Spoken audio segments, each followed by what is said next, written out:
आपण जो विषय घेतलेला आहे तो विषय म्हणजे परमेश्वर आहे कसा. मी असं म्हटलेलं नाही परमेश्वर आहे का, असं म्हटलेलं नाही.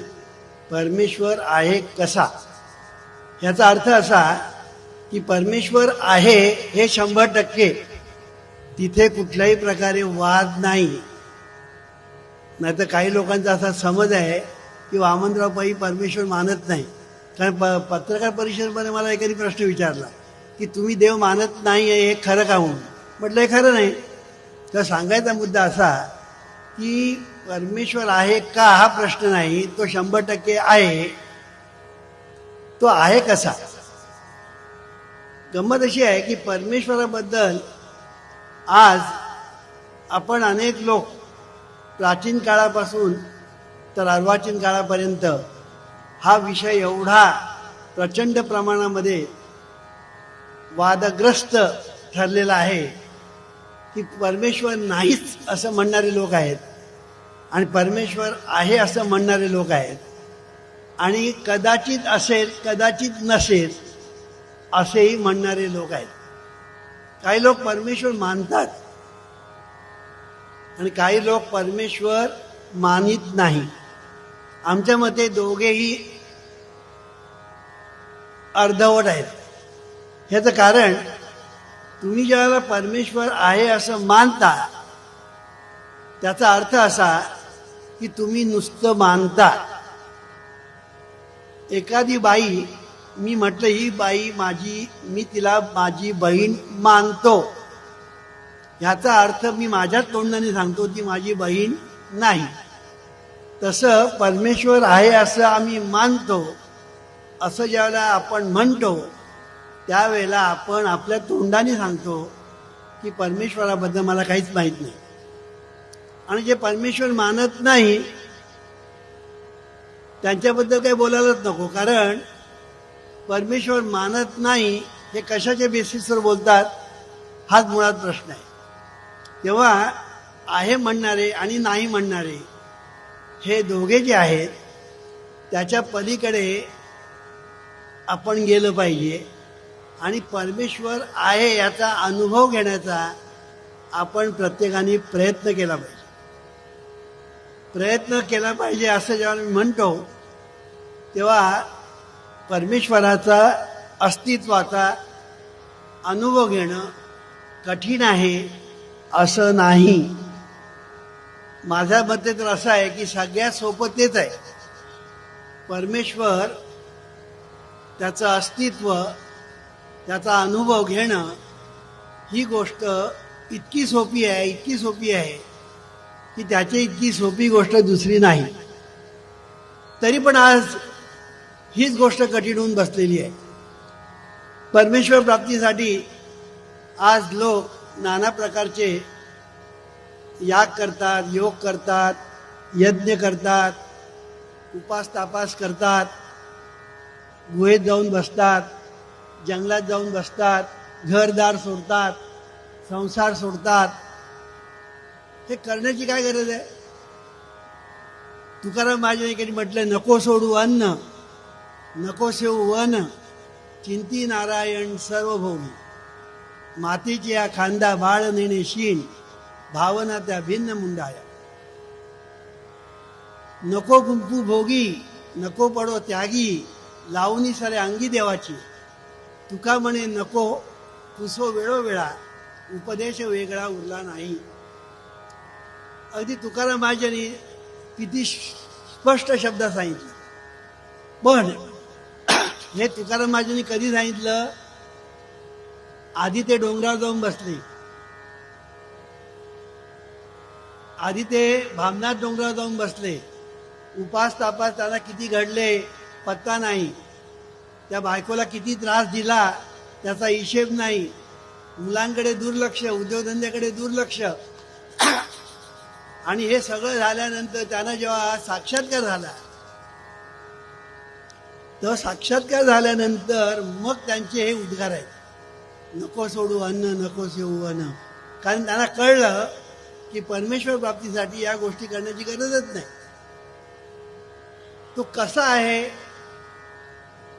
तो कुठे आहे, तो केवढा आहे, तो करतो काय का तो काहीच करत नाही, अनेक त्याचा आपल्या जीवनामध्ये स्थान काय, त्याचा आपला संबंध काय, परमेश्वराचा आपला संबंध काय, जगाशी संबंध काय, हे सगळे प्रश्न आपल्या जीवनामध्ये निर्माण होतात. आणि याची उत्तरं कोणी देतही नाही, आणि देतात ती आपल्या बुद्धीला पटत नाही, देतात ती बुद्धीला पटत नाही. म्हणून हा विषय मी इकडे घेतलेला आहे. पण 2च दिवस आहेत आणि विषय एवढा प्रचंड आहे की एवढा मोठा विषय मांडणं 2 दिवसात खरोखर कठीण आहे. तरीसुद्धा जितकं काही सांगता येणं शक्य आहे तितकं मी सांगण्याचा प्रयत्न करेन. परमेश्वर तुम्ही जसा समजता तसा तो नाही, हे पहिलं लक्षात ठेवायचं. हे ऐकल्यानंतर तुम्हाला जरा आश्चर्य वाटेल. परमेश्वर तुम्ही जसा समजता प्रत्यक्षात तो तसा नाही, तो आगळा आणि वेगळाच आहे. संतांनी मात्र त्याचं वर्णन बरोबर केलेलं आहे, संतांनी त्यांना बरोबर जाणलेलं आहे. पण संत जे सांगतात तिथे आपलं कधीही लक्ष नसतं, आणि संतांनी जे काही सांगितलेलं नाही त्याच्यामध्ये आपण अडकून पडलेलो आहोत, हे आपण लक्षात घेतलं पाहिजे. आणि म्हणून जीवनविद्येचं तत्त्वज्ञान जे आहे, या तत्त्वज्ञानामध्ये परमेश्वराला फार महत्त्वाचं स्थान दिलेलं आहे. आपण म्हणतो अध्यात्म. अध्यात्म याच्यामध्ये आत्म आणि अधि असे शब्द आहेत. म्हणजे आत्मतत्व हे अधिष्ठान आहे. कशाचं अधिष्ठान आहे? जगाचं अधिष्ठान आत्मतत्व आहे, आपलं अधिष्ठान आत्मतत्व आहे, सर्व प्राण्यांचं अधिष्ठान आत्मतत्व आहे, आणि भूतमात्र आणि चर अचर या सर्वांचं अधिष्ठान आत्मतत्व आहे. म्हणून त्याला अध्यात्म असं म्हणतात. अध्यात्म याचाच अर्थ असा की हे सगळं समजावून घेणं म्हणजे अध्यात्म. आणि म्हणून हा परमेश्वर हा जो विषय आहे, तो विषय समजावून घेताना मनाची मात्र जरा एकाग्रता करा. कारण हा विषय वाटतो तितका वरवरचा नाही, वाटतो तितका तो सोपा पण नाही, आणि वाटतो तितका तो कठीण पण नाही. पण मनाची एकाग्रता करा, बुद्धी जरा तीक्ष्ण करा आणि ऐकण्याचा प्रयत्न करा. आपण ज्याला परमेश्वर असं म्हणतो, तो परमेश्वर आपल्या डोळ्यासमोर कसा येतो ते बघा. देव म्हटलं, परमेश्वर म्हटलं की आपल्या डोळ्यासमोर शंकर, गणपती, विठ्ठल, दत्त अशा अनेक देव आणि देवी आपल्या डोळ्यासमोर भर भर भर भर यायला लागतात. मग प्रत्येकाचा देव वेगळा असेल, कोणाचा शंकर असेल, कोणाचा गणपती असेल, कोणाचा विठ्ठल असेल. पण परमेश्वर म्हटलं की डोळ्यासमोर ते येतं. डोळ्यासमोर आपल्याला ती मूर्ती येते किंवा ती प्रतिमा येते. पण ह्या सगळ्या ज्या आहेत मूर्ती किंवा प्रतिमा, या मानवनिर्मित आहे, हे पहिलं लक्षात ठेवायचं. हे मानवनिर्मित आहे, आणि म्हणून हा खरा परमेश्वर नाही, हे पहिलं लक्षात ठेवलं पाहिजे. म्हणून परमेश्वर मूर्ती नाही, हे पहिलं लक्षात ठेवायचं. मग तुम्ही म्हणाल मूर्ती नाही तर मूर्तीपूजा करायची नाही का? करायची. का? त्याचं कारण असं आहे की जोपर्यंत परमेश्वर आपल्याला कळला नाही, समजला नाही, उमजला नाही, तोपर्यंत आपल्याला काहीतरी आधार पाहिजे. डोळ्यासमोर आणायला सुद्धा काहीतरी लागतं. आणि म्हणून प्रतिमा डोळ्यासमोर असली देवाची तर आपल्याला उपासना करायला जरा सोपं जातं. या दृष्टीने प्रतिमा पूजा किंवा मूर्तीपूजा आवश्यक आहे, आणि आमचा त्याला विरोध नाही. मग आमचा विरोध कशाला आहे? आमचा विरोध जो आहे तो मूर्तीपूजेच्या नावाखाली लोकांची जी फसवणूक होते त्या फसवणुकीला आमचा विरोध आहे. आणि म्हणून मी या गोष्टी स्पष्ट का करतो, कारण बऱ्याच लोकांना कदाचित आमच्याबद्दल जर काही गैरसमज असेल तर ते दूर व्हावे. म्हणजे पहिली गोष्ट लक्षात ठेवायची की परमेश्वर म्हणजे मूर्ती नाही. दुसरी गोष्ट लक्षात ठेवायची म्हणजे परमेश्वर म्हणजे एखादी व्यक्ती नाही, नुसती व्यक्ती नव्हे की बुवा ही व्यक्ती म्हणजे परमेश्वर असं नाही. तिसरी गोष्ट म्हणजे परमेश्वर म्हणजे नुसती शक्ती नाही, तर शक्ती पुष्कळ आहेत. विजेची शक्ती आहे, अणुशक्ती आहे, वाफेची शक्ती आहे, सगळ्या प्रकारच्या शक्ती आहेत, पण तशी ती शक्ती नाही. आणि म्हणून परमेश्वर हा एक आगळा आणि वेगळा प्रकार आहे, हे पहिलं लक्षात ठेवलं पाहिजे. आपल्या वेदांताने एक सुंदर वाक्य सांगितलेलं आहे, सर्वम खल्विदम ब्रह्म. ब्रह्म हा जो शब्द आहे, हा ब्रह्म शब्द जरा थोडासा कठीण शब्द आहे, घोटाळ्यात टाकणारा आहे.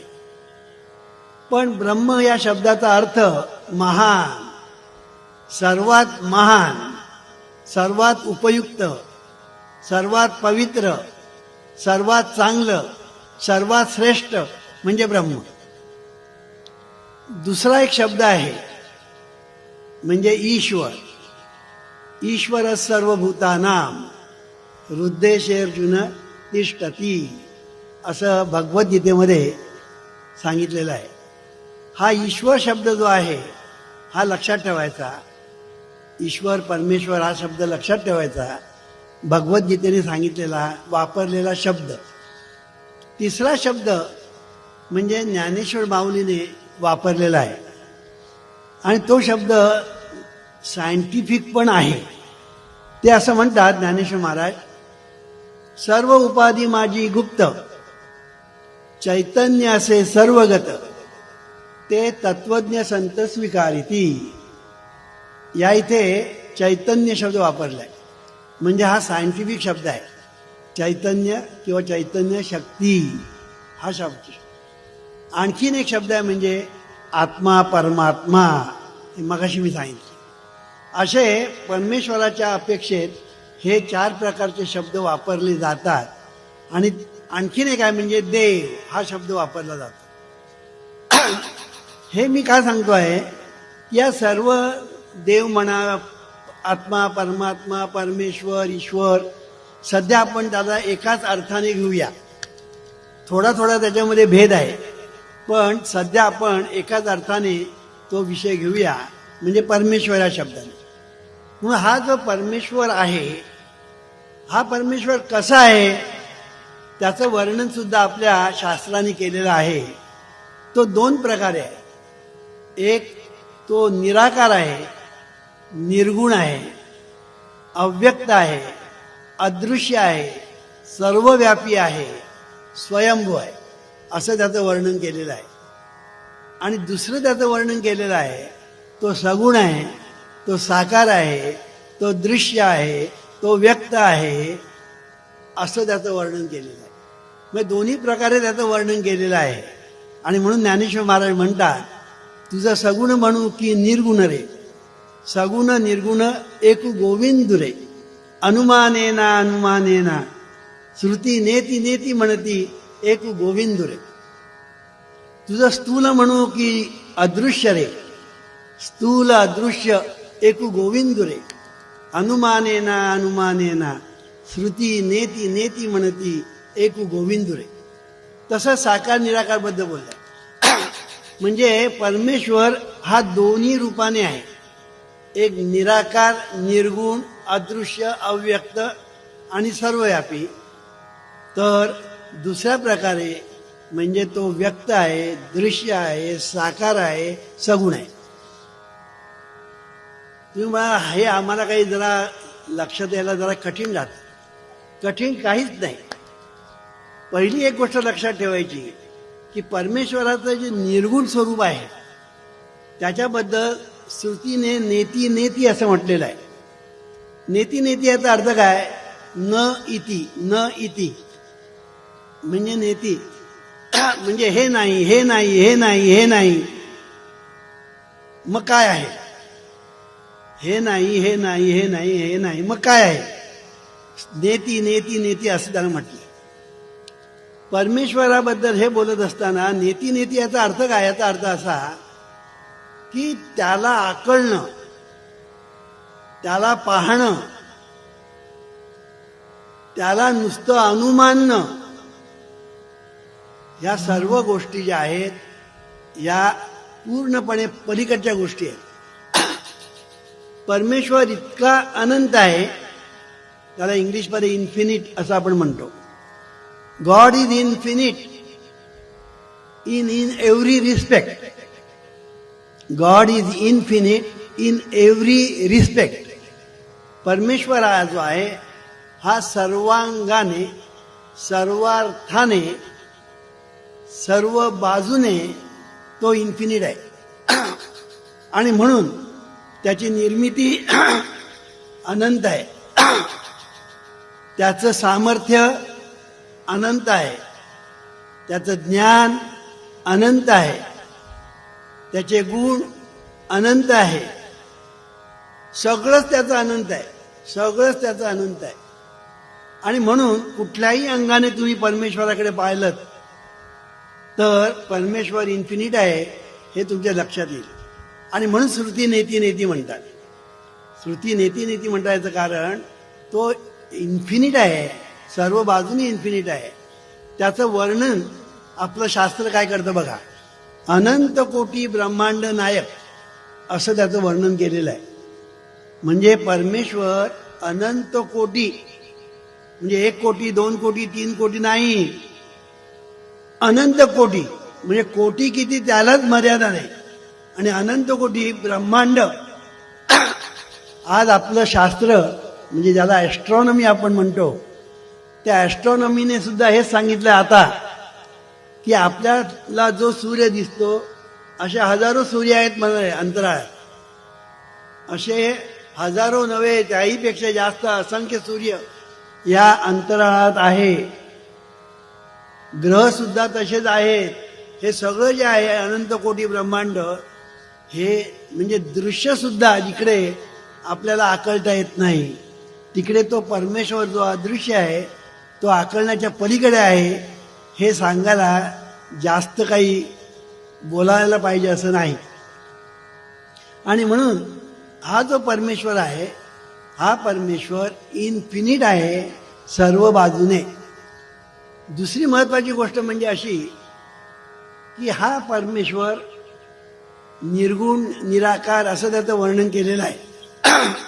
आणि हरिपाठामध्ये ज्ञानेश्वर महाराजांचा जो हरिपाठ आहे त्या हरिपाठामध्ये एक सुंदर वचन आहे.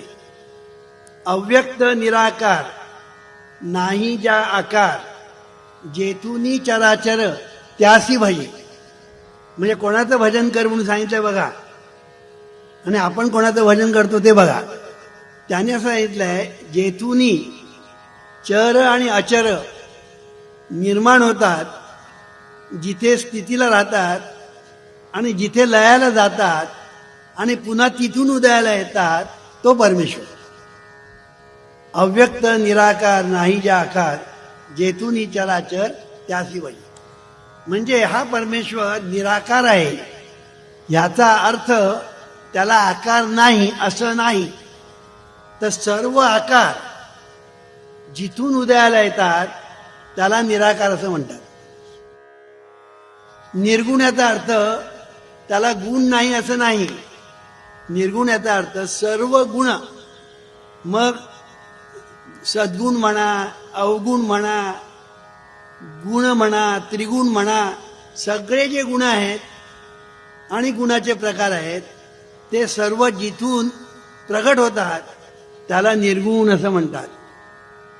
अव्यक्त म्हणजे काय? जिथून सर्व व्यक्त होतं. हे सर्व जे व्यक्त आहे विश्व आणि जग ते जिथून व्यक्त होतं त्याला अव्यक्त असं म्हणतात.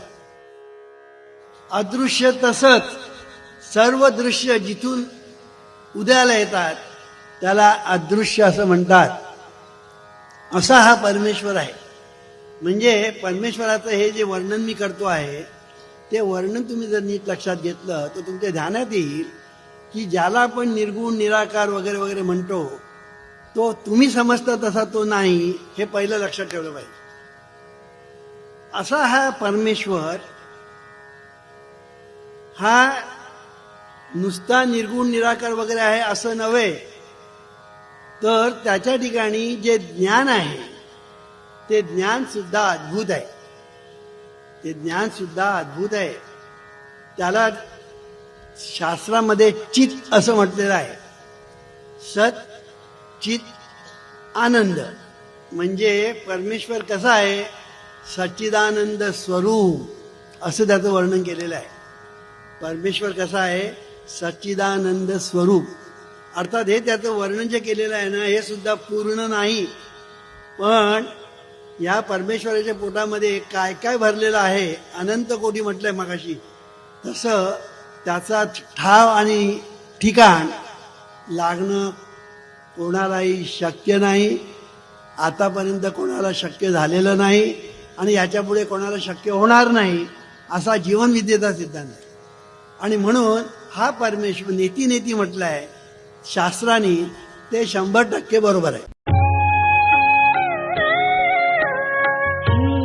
ईश्वरा सर्वांना चांगली बुद्धी दे, आरोग्य दे, सर्वांना सुखात आनंदात ऐश्वर्यात ठेव, सर्वांचं भलं कर, कल्याण कर, रक्षण कर.